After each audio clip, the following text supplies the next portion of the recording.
बिहार, उत्तर प्रदेश, राजस्थान से लेकर महाराष्ट्र और पंजाब तक बस और ट्रक के ड्राइवरों ने हिट एंड रन कानून के खिलाफ हड़ताल का ऐलान कर रखा है। इस कारण कहीं स्कूल बंद कर दिए गए हैं तो कहीं सामान की सप्लाई में रुकावट पैदा हो गई है। हालात ऐसे हैं कि पेट्रोल पंप पर लंबी कतारें देखी जा रही हैं और लोग ज्यादा से ज्यादा पेट्रोल डीजल घर लेकर जाना चाह रहे हैं। लेकिन ये नौबत आई क्यों? आखिर क्यों ड्राइवर इस कानून का विरोध कर रहे हैं और उनकी मांग क्या है? आइए जानते हैं इन सभी सवालों के जवाब हमारी इस खबर के माध्यम से। हिट एंड रन के लिए नए कानून बनने से पहले हादसा करने वाले ड्राइवरों के खिलाफ आईपीसी की धारा 279, धारा 304A और धारा 338 के तहत केस दर्ज किया जाता था। इसमें 2 साल की सजा का प्रावधान था। कुछ ही दिनों पहले संसद ने भारतीय न्याय संहिता को पास किया था। इसमें हिट एंड रन के मामले को लेकर नए कानून बनाए हैं। इसमें मुख्यतः 2 भाग हैं। पहला, अगर कोई ड्राइवर लापरवाही के कारण किसी की मौत का कारण बनता है तो ये गैर इरादतन हत्या नहीं होगी, उसे 5 साल तक की सजा हो सकती है। वहीं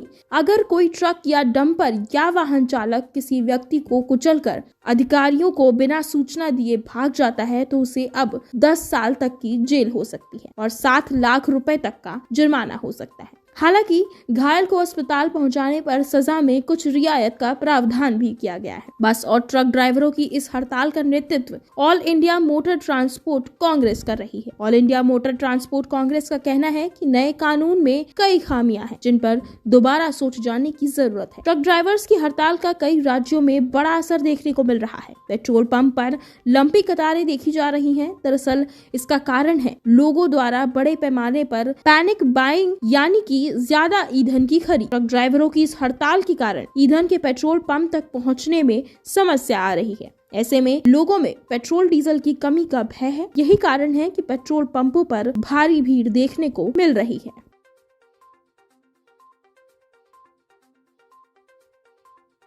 ड्राइवर कोई एक्सीडेंट होगा तो 10 लाख रुपए कहाँ से देंगे हम? हमारा अंकित 10 लाख रुपए देने के लिए कोई एक्सीडेंट होता है 10 लाख रुपए देना पड़े, कहाँ से देंगे? हमारे पास तो है नहीं।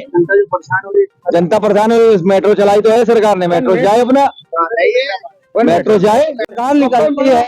अभी कोई काफिला जा रहा हो वीआईपी का, एम्बुलेंस फंसी है तो वो फंसी रहेगी। कोई मर रहा हो, एम्बुलेंस फंसी है तो फंसी रहेगी। सर अपना परिचय दे दीजिए पूरा। मैं दयाशंकर सिंह, अध्यक्ष लखनऊ पेट्रोल डीलर एसोसिएशन, उपाध्यक्ष Uttar Pradesh petrol traders association. Sir आज जैसे कि पेट्रोल पंप पे काफ़ी भीड़ देखने को मिल रही है, तो बताया जा रहा है कि पेट्रोल पंप की क्या स्थिति है इस वक्त और क्यों इतनी भीड़ लगी हुई है? इसलिए कि नई सप्लाई कल से बंद है। नई सप्लाई पेट्रोल पंपों को मिल नहीं पा रही है, इसलिए कि ट्रांसपोर्टर हड़ताल पे है और ट्रांसपोर्टर हड़ताल की वजह से जो टैंक हमारे यहाँ पेट्रोल पंपों पे पेट्रोल डीजल की सप्लाई देते हैं वो भी उसी हड़ताल से प्रभावित हैं। इस वजह से वो नई सप्लाई लेके नहीं आ रहे हैं। तो चाहे वो डर बस नहीं ला रहे हैं, चाहे वो सम्मिलित हैं उसमें, लेकिन नई सप्लाई हम लोगों के यहाँ जो पेट्रोल पंप डीलर के पास हड़ताल घोषित होने से पहले जितना स्टोर करने का की क्षमता थी वो स्टोर किया हुआ प्रोडक्ट चल रहा है। जिनके हाई सेलर पंप हैं जो अधिक सेल करते हैं उनके यहाँ तो पेट्रोल ख़त्म होने की स्थिति में है और जो मिनिमम सेल करते हैं वहाँ पे बड़ी लंबी लंबी लाइनें लग गई हैं। वहाँ पे भी पब्लिक जो है ग्राहक वहाँ पे अपनी टैंक फुल कराने के मूड में है और ज़्यादातर देखा जा रहा है कि लोग जो पेट्रोल लेने आ रहे हैं वो टैंक फुल करने की ही डिमांड कर रहे हैं। अभी टंकियों पर पेट्रोल की क्या स्थिति है?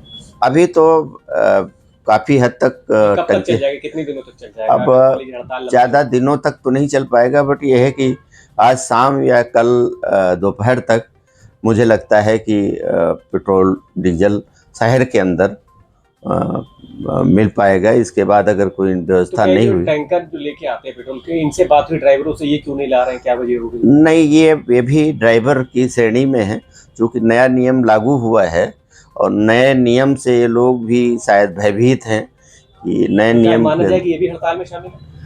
अब ये ऑथेंटिक रूप से इन्होंने डिक्लेयर नहीं किया है, बट ये हड़ताल में तो हैं ज़रूर, क्योंकि ये टैंक लाने ले जाने के मूड में अभी नहीं है, क्योंकि ट्रांसपोर्टर भी अपनी गाड़ियों को खड़े किए हुए क्या आप हैं। लोगों की बात हुई ट्रांसपोर्टरों से या ड्राइवरों से, ये कब तक हड़ताल करेंगे, या कोई अधिकारियों से बात हुई हो? नहीं, अब चूंकि ट्रांसपोर्टर ने टैक्सी को भी बंद कर दिया है, अभी तो लखनऊ में टैक्सियां भी कमर्शियल नहीं चल पा रही हैं, इसलिए ये मतलब एक तरह से सामूहिक हो जाता है कि टैंक लारियों को ट्रांसपोर्टर नहीं चलने देंगे।